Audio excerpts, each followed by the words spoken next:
President-elect Biden's victory was made official Monday after electors in states across the country formally cast their votes. The president-elect addressed this in a speech from Wilmington, Delaware, where he hailed democracy. Our democracy pushed, tested, threatened, proved to be resilient, true, and strong. The Electoral College votes, which occurred today, reflect the fact that even in the face of a public health crisis unlike anything we've experienced in our lifetimes, the people voted. They voted in record numbers. More Americans voted this year than have ever voted in the history of the United States of America. But with President Trump and his supporters still refusing to accept the result, what is usually a routine step in the process has become an anxious moment for American democracy. CBS News correspondent Nicole Killian has more from Wilmington, Delaware. Ayes 55, noes 0. President-elect Joe Biden officially sealed his win as the state of California pushed him over the top. Fulfilling their constitutional duty, electors certified the results in state capitals. I have 9 votes cast for Donald J. Trump. School gymnasiums. The electors have concluded their business. And on Zoom. Please hold up only your ballot. Presidents and politicians, past and present, among those casting ballots. I am pleased to announce that Joseph R. Biden has received 16 votes for President of the United States. In Michigan, legislative offices were closed based on credible threats of violence, and state police had to block a group of pro-Trump supporters from entering the Capitol.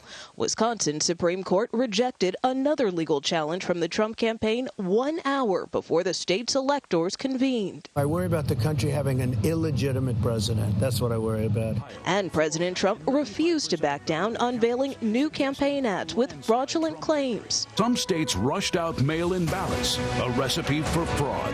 Dead people voted. Ballots miraculously appeared. Biden ballots added in the middle of the night. While his advisors drew a new line in the sand. The only date in the Constitution is January 20th.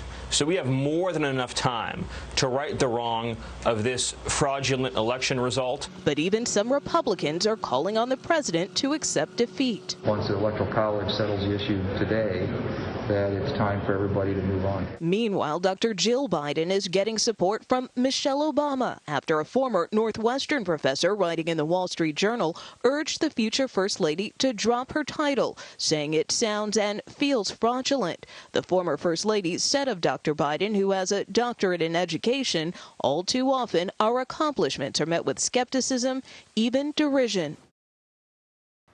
For more, I want to bring in Caitlin Huey-Burns, Lynda Tran, Leslie Sanchez, and Ed O'Keefe. Caitlin is CBSN's political reporter. Lynda is a CBS News political contributor and Democratic strategist.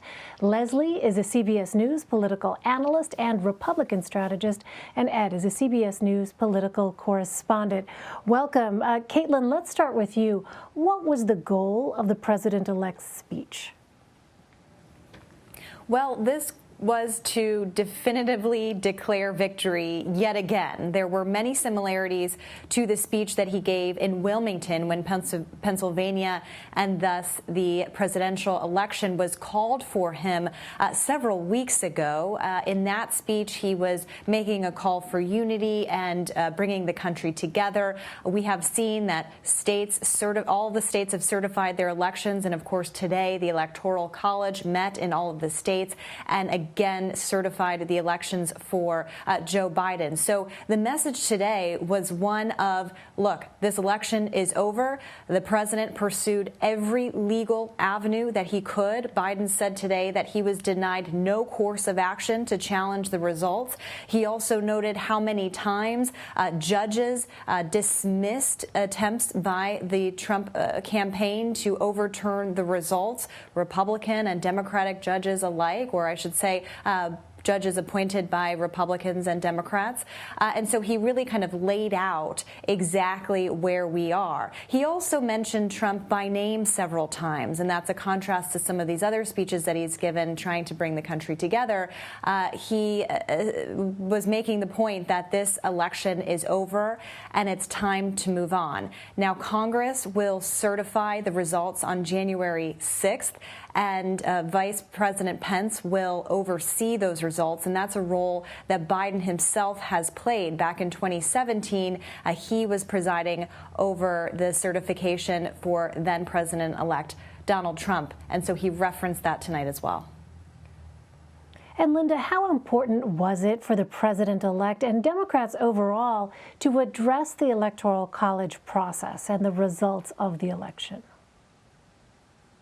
Well, I think it was important, Elaine, in that I'm sure folks have been following some of the criticisms that have come specifically from the left since several years past, that the Electoral College has outlived its utility. In fact, we've seen steady trend lines over many cycles now of the popular vote, the total vote count cast during an election, not really lining up with the margins that we see in the Electoral College vote that is usually, frankly, an obscure and procedural affair, which today had lots of eyes on it because of the last 6 weeks of President Trump trying to undermine that process. But I think it was important for the president-elect to walk through the various things that we've seen happen during the course of those 6 weeks, and also to state unequivocally that it is time for the nation to move on, and that specifically we have far greater challenges, much more important issues that the president currently and the president-elect will need to deal with, including the coronavirus pandemic. Well, Ed, we heard from a number of Senate Republicans Monday after the Electoral College certified the presidential race. Republicans have been reluctant to acknowledge Joe Biden's win, but that appears to be changing. What are they saying and why now? Well, they're coming around to reality and realizing now that given that the Electoral College did what it did today, given that virtually all legal avenues have been attempted and exhausted, more than 80 cases, as the president-elect suggested, that it's Joe Biden who will be president starting on January 20th. And it's remarkable, again, that we have to sit here and have this conversation at all, that he had to give a speech tonight that sort of reiterates things that he had said in one way or another, by my count, about 4 times since the August convention, where he tried to give big picture calls for unity and how he would try to be the president for everyone. And, you know, he did it again tonight, but did it only after explicitly laying out everything that the president had basically tried to do since the election to try to contest the results, and then say, look, you know, it's over. You got to move on, and the country needs to move on. But look, for those Republicans, and today it included people like Senators Rob Portman, Roy Blunt, Mike Braun of Indiana, John Thune, who's in leadership, saying he's the president-elect. It's time for Republicans to accept this and to move on. They look at polling like ours from yesterday that found that just 6 in 10 Americans, only about 62%, believe that the election is, quote, over and settled and that it's time to move on. Incredible to think, just 62%. So while Biden tonight, the president-elect, was trying to speak to all Americans and was saying that he wants to be president for 100% of all Americans, it's really that 38% that he was trying to speak to some extent, by laying it all out there again, making the case that their preferred candidate, if they're among those objecting to the results and still questioning them, has lost, has exhausted every avenue at his disposal, and that, as he said, it's time to move on. So it'll be curious to see in the coming days whether we see more Republicans, not only members of Congress, but governors who might have been holding out, and of course the president, admit what is going on here. And in many ways, suddenly the president has. He has, you know, started to appoint colleagues and allies to boards that are going to outlast him at the Pentagon or in other parts of the government. He's, you know, he and his family have begun to make plans to move out of the White House, probably to Florida most of the year.